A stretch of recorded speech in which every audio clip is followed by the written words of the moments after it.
Week felt like it was a good week, and we didn't come out and get this one done. Credit to those guys. Those guys coached better, played better, and ultimately executed better than us today. And so, frustrating game. All three phases kind of have different opportunities that obviously we missed, and it's going to be a big opportunity for us to respond the right way and stick together and keep battling. Ruby up to eight misses now. Do you still have faith in him as a starting kicker going forward? Yeah, it's a frustrating one. Obviously, I think the biggest and most important thing is we got to go through this full process to understand how this happened today. He missed a couple, and it's unfortunate because there's been a lot of good, but we'll have to evaluate that and just get a better feel for how that process went down today. What's the precedent that you'd rather set in that situation in terms of whether it be patience or at least trying somebody else out and kind of sending the message that there's a point? Yeah, we'll just evaluate that as we go. Obviously, it's an important thing. We'll have to evaluate first. Really dig into what happened today, as far as let's communicate at a high level. Let's go through that process, understand how the outcomes occurred, and then we'll obviously evaluate, and there'll be another day to continue to discuss that. Because you all have been looking at the future at some position, wide receiver, quarterback. Could Charlie Smith be part of that evaluation to get a look at him? What he could do? Charlie's certainly in the developmental role. He's done a lot of good as he's gone through this process for a couple years now in the developmental role, and so again, it's something we'll just have to spend some time and invest some time. And today's not going to be the answer to all that, and I think it's a process that we have to go through. As you guys are looking to develop and make some moves for that, what's the advantage of going away from Tyler in the red zone and going with Taysom? Yeah, just some of the run game stuff. Felt like it's a numbers game down there, and you gain a number with Taysom, and red zone's on me. We're not getting it done. So it's as simple as that. We're not scoring touchdowns down there. 0 for 3 today, had a huge impact today, and so we got to find a way to get it done. When it comes to like Tyler getting those reps, is there any future thought though, investing in that maybe, and would it be better to fail with him than with Taysom in that area? I think always the goal is still to win the football game, and there's plenty of opportunities that obviously Tyler goes through that are hard situations and challenging situations, and there's plenty of stuff in there that red zone wise we felt like there would be some good opportunities. Felt like the run game in the +1 situation, there was a lot of evidence to support it would be a positive manner. It didn't come out to our outcome, and so certainly there's more opportunities that we'll have to evaluate Tyler. There's plenty of games that we're going to get to evaluate him in those situations, and that'll be an important part of this process. What exactly happened on the handoff? Just maybe more clarification. This was the first one between Tyler and Alvin. Yeah, it's just a play action, and obviously they got too close, and there was a collision there, and so it was a play action play. We were just going play action pass, and I didn't get a perfect clean look at it. I was watching the routes as it went, and so I saw a little bit of the footage, but I'll have to look more into it. the incomplete pass on 4-1 with Taysom, Yeah. utilizing him in a red zone Yeah. in the run game, but having him throw as opposed to Tyler, what goes into that? Yeah, run a lot of direct runs to Taysom at the quarterback position. Felt like there was a play opportunity there, and ultimately that's on me. Didn't work. So.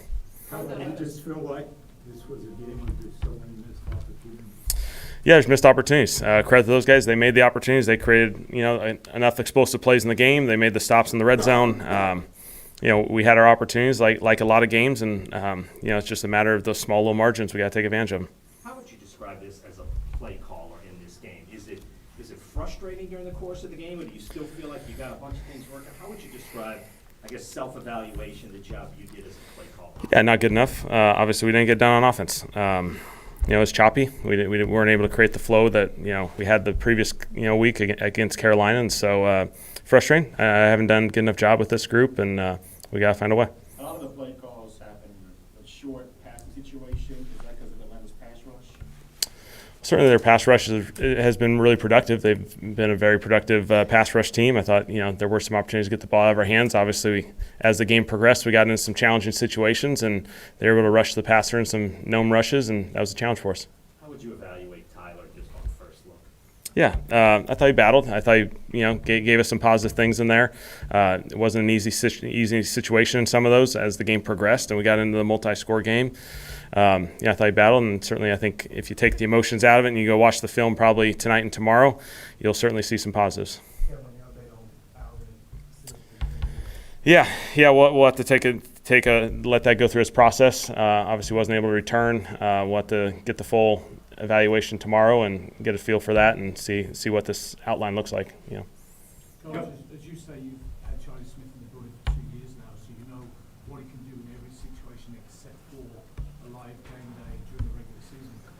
2-9 team, do you lose anything? We've got anything to lose by elevating to the active roster?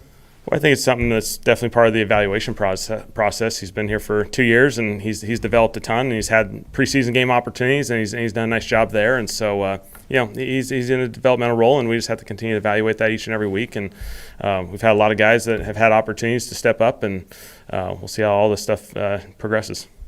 Well, how you thought Devin Mills played when he had the opportunity? Yeah, I thought Devin, there's probably going to be some positives coming out of that film. I thought he made a couple plays in space and got some extra yards, which was a positive. I think for the most part, the protection stuff, he did some nice things in there. And so, he stepped up, and we'll see how his opportunities progress moving forward. On the 4th and inches of the goal line before the intentional grounding, what would be the advantages or thought process of being in shotgun and that play, like so close to the goal line? Yeah, just get Taysom, and then essentially you have 10 blockers and Taysom, and so that was the goal. A play we ran earlier in the game and got a first down, and so obviously, unfortunately, the snap wasn't successful. Were you impressed with the atmosphere today, considering the struggles this year and everything seemed pretty packed? Yeah, I thought it was a great atmosphere. I thought our guys, there's a couple big time opportunities. I felt like the crowd helped. Some third downs. They were in field goal range and got a false start, and a couple procedure penalties in this thing. And so, we appreciate all that. That makes this place special. And we know we got some work to do, and we got to keep grinding and keep getting better. And there'll be better days certainly. And I think that we all have that sight that we'll get better each week, and we'll keep finding these opportunities. How would you describe the mood in the locker room? Yeah, just frustration, just because you recognize the opportunities that are out there, and we just haven't gotten it done. I know you haven't seen the film yet. Could you maybe talk about just first blush? It seemed like Caesar had some issues today with some of the looks they threw at him.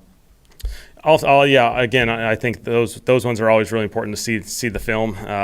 Up front, obviously, we got in some passing situations, and they really get some pass rush. And so, obviously, challenging situations, but we got to find something that works for us a little bit better, and find a solution to get the ball moving in some of those situations. And in the run game, we got to find some more consistency in the run game where we can get some things moving and create more flow.